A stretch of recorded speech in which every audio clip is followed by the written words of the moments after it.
পঞ্চদশ সংশোধনী নিয়ে আপিল বিভাগের রায় আজকে ঘোষণা করা হলো। এই রায়ের মাধ্যমে হাইকোর্ট বিভাগে যে রায় হয়েছিল এটি বহাল রাখা হয়েছে।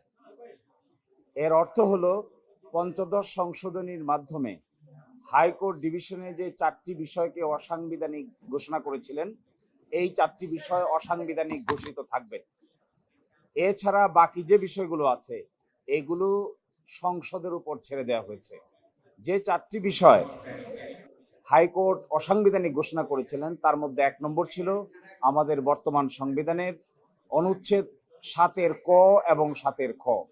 7-এর ক এবং খতে ছিল এই সংবিধানের কতগুলো বিষয় আছে এগুলো পরিবর্তন করা যাবে না। যদি কেউ পরিবর্তন করেন তাহলে সেটা হবে সাংবিধানিক রাষ্ট্রদ্রোহিতা, কনস্টিটিউশনাল সেডিশন। মোজো বিরাট কারবার। মোজো 1 লিটার ও 2 লিটার কিনে তুমিও জিতে নিতে পারো ফ্যামিলি কার, স্পোর্টস বাইক, টিভি, আইফোন ছাড়াও থাকছে লক্ষ লক্ষ নিশ্চিত গিফট। আমাদের হাইকোর্ট বিভাগ এই অনুচ্ছেদকে অসাংবিধানিক ঘোষণা করেছিলেন। আপিল বিভাগে এই অনুচ্ছেদ অসাংবিধানিক থেকে গেল।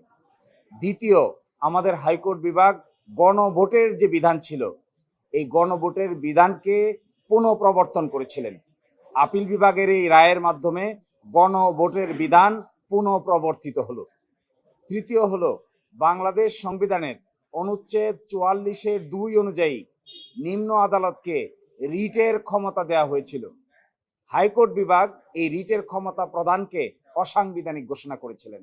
আমাদের আপিল বিভাগ এই অসাংবিধানিক ঘোষণা করার জায়গাটাকে অসাংবিধানিক রেখেছেন, অর্থাৎ হাইকোর্ট ডিভিশন ছাড়া আর কোনো আদালতে রিট আবেদন করার কোনো এখতিয়ার থাকবে না। আর চতুর্থ ছিল তত্ত্বাবধায়ক সরকার। পঞ্চদশ সংশোধনীর মাধ্যমে তত্ত্বাবধায়ক সরকারের বিধানকে বাতিল ঘোষণা করা হয়েছিল। আমাদের হাইকোর্ট বিভাগ ওই বাতিলটাকে অসাংবিধানিক ঘোষণা করেছিলেন।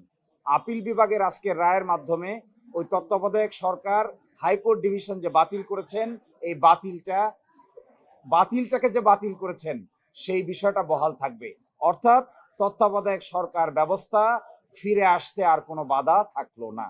এছাড়া যেগুলো রাষ্ট্রের পলিসি, রাষ্ট্রের নীতি, যেমন সংবিধানের প্রস্তাবনা আর্টিকেল 8, 9, 10, 11, 12, 25 এগুলো সহ যেগুলো নীতি কথা, এই নীতির বিষয়গুলো সিদ্ধান্ত নেওয়ার জন্য পরিপূর্ণভাবে সংসদের উপর ছেড়ে দেওয়া হয়েছে।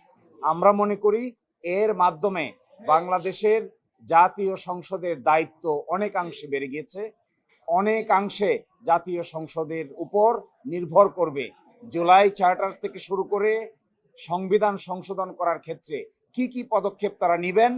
এই 4টি বিষয় ছাড়া বাকি বিষয়গুলো সংসদের সামনে উন্মুক্ত থাকলো। সংসদ সকলের সম্মিলিত প্রচেষ্টায় 2/3 মেজরিটিতে বাকিগুলোকে পাশ করবেন, কোনটা রাখবেন আর কোনটা রাখবেন না। আজকের রায়ের মর্মকথা হলো 4টি বিষয়কে অসাংবিধানিক ঘোষণা করা হলো। এছাড়া বাকি যে বিষয়গুলো ছিল এগুলো মহান জাতীয় সংসদের উপর ছেড়ে দেওয়া হয়েছে।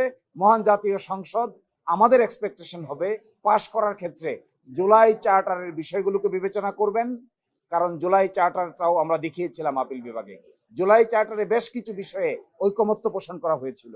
এই বিষয়গুলো করতে, অ্যামেন্ডমেন্ট আনতে কিংবা সংস্কার করতে পার্লামেন্টের সামনে আর কোনো বাধা থাকলো না। সংসদ ঠিক করবে, যেমন ধরুন আমাদের অনুচ্ছেদের 4-এর এ, এখানে ছিল ছবির কথা, জাতির পিতার কথা। এই বিষয়টি যেহেতু একটা নীতিগত সিদ্ধান্তের বিষয় এই জন্য এটি সংসদের উপর ছেড়ে দেওয়া হয়েছে। বাংলাদেশের সংবিধানের প্রস্তাবনায় ছিল 4টি মূলনীতি থাকবে। একটা হবে ন্যাশনালিজম, একটা হবে ডেমোক্রেসি, একটা হবে সোশ্যালিজম, আর একটা হলো সেকুলারিজম। কিন্তু মাঝখানে পরিবর্তন হয়ে সেকুলারিজমের জায়গায় হয়েছিল সর্বশক্তিমান আল্লাহর উপর পূর্ণ আস্থা ও বিশ্বাস এবং বিসমিল্লাহির রহমানির রহিম। এই বিষয়গুলো কি হবে এটা ঠিক করবে জাতীয় সংসদ। এইটি বর্তমান আদালত ঠিক করে দেননি। একই সাথে রাষ্ট্র পরিচালনার মূলনীতি কি হবে এগুলো বর্ণনা করা আছে আর্টিকেল 8, 9, 10, 11 এবং 12।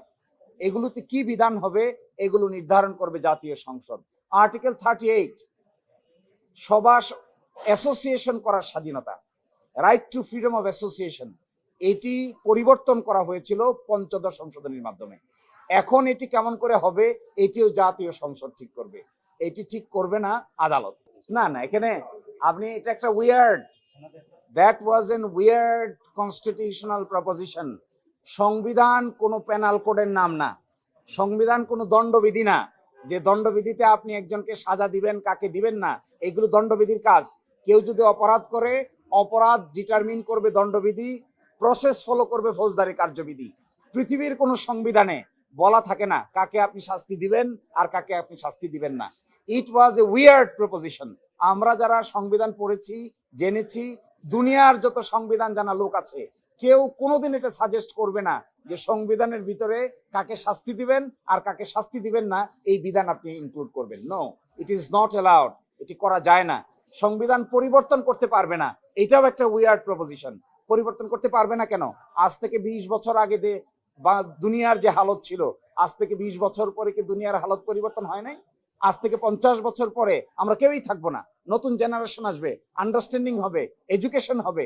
এই জন্য সংবিধানকে বলা হয় একটা লিভিং ডকুমেন্ট। এটি সময়, যুগ জিজ্ঞাসার পরিবর্তনের সাথে এখানে পরিবর্তন আনতে হয়। আমরা যদি বলি এটাতে কোনো পরিবর্তন আনা যাবে না, তার মানে কি এটা কি বাইবেল? এটা কি কোরআন? No, answer is no. এই জন্য এই পার্টটুকু বাতিল করে দেওয়া হয়েছে। এটা কোনো কনসেপ্টে এটার সঙ্গে মিল হয় না, এই জন্য এই পার্টটুকুকে পরিপূর্ণভাবে বাতিল করে দেওয়া হয়েছে। সেডিশন একটা অপরাধ, বাংলাদেশের দণ্ডবিধির 124-এর ক অনুযায়ী সেডিশন একটা অপরাধ, রাষ্ট্রদ্রোহিতা একটা অপরাধ। কেউ যদি রাষ্ট্রদ্রোহিতা করে 124-এর ক অনুযায়ী তার বিষয়ে সরকারের পারমিশন নিয়ে মামলা হবে। তিনি যদি এটা ভায়োলেট করে থাকেন তাহলে তার বিচার হবে।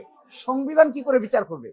সংবিধান তো কোনো বিচারের ডকুমেন্ট না, এটি হলো রাষ্ট্র পরিচালনা হবে কিভাবে তার দলিল হলো সংবিধান। তত্ত্বাবধায়ক সরকারের যে ফরমেশন ছিল আগে 13 অ্যামেন্ডমেন্টে, সেটা ছিল লাস্ট রিটায়ার্ড চিফ জাস্টিস এটার হেড করবেন। আপনারা জানেন যে ওই জাজমেন্টটা রিভিউ হয়েছে, রিভিউ হয়ে আপিল অ্যালাউ হয়েছে, অর্থাৎ 13th অ্যামেন্ডমেন্ট আবার ফিরে এসেছে। তত্ত্বাবধায়ক সরকারের পুরনো বিধান আর পঞ্চদশ সংশোধনীর মাধ্যমে যে বিধানটা বাদ করে দেওয়া হয়েছিল, বাদটাকে আজকে বাদ ঘোষণা করা হয়েছে। ফলশ্রুতিতে তত্ত্বাবধায়ক সরকারের গঠন প্রক্রিয়া কি হবে এটি চাইলে পার্লামেন্ট 13 অ্যামেন্ডমেন্টের সঙ্গে যুগ বিয়োগ করে ঠিক করতে কোনো আইনগত বাধা থাকবে না। এখানে পূর্ণাঙ্গ রায়ের প্রয়োজন হবে না আমার মতে, কারণ আপিলটা ডিসমিস হয়ে গেছে। আপিল ডিসমিস হওয়ার মানে হলো হাইকোর্ট ডিভিশনের জাজমেন্টটা বহাল আছে। হাইকোর্ট ডিভিশনের জাজমেন্টের পূর্ণাঙ্গ কপি আমাদের কাছে আছে। সুতরাং আইন মন্ত্রণালয় বলি আর সংসদের সামনে নতুন করে আপিলের ডিভিশনের জাজমেন্ট থেকে দেখার কিছু থাকবে না। ডিসমিসড না হয়ে যদি অবজারভেশন হতো, ডিসপোজড অফ হতো, তাহলে অপেক্ষা করতে হতো। এইখানে অপেক্ষা করার কোনো দরকার আছে বলে আমি ব্যক্তিগতভাবে মনে করি।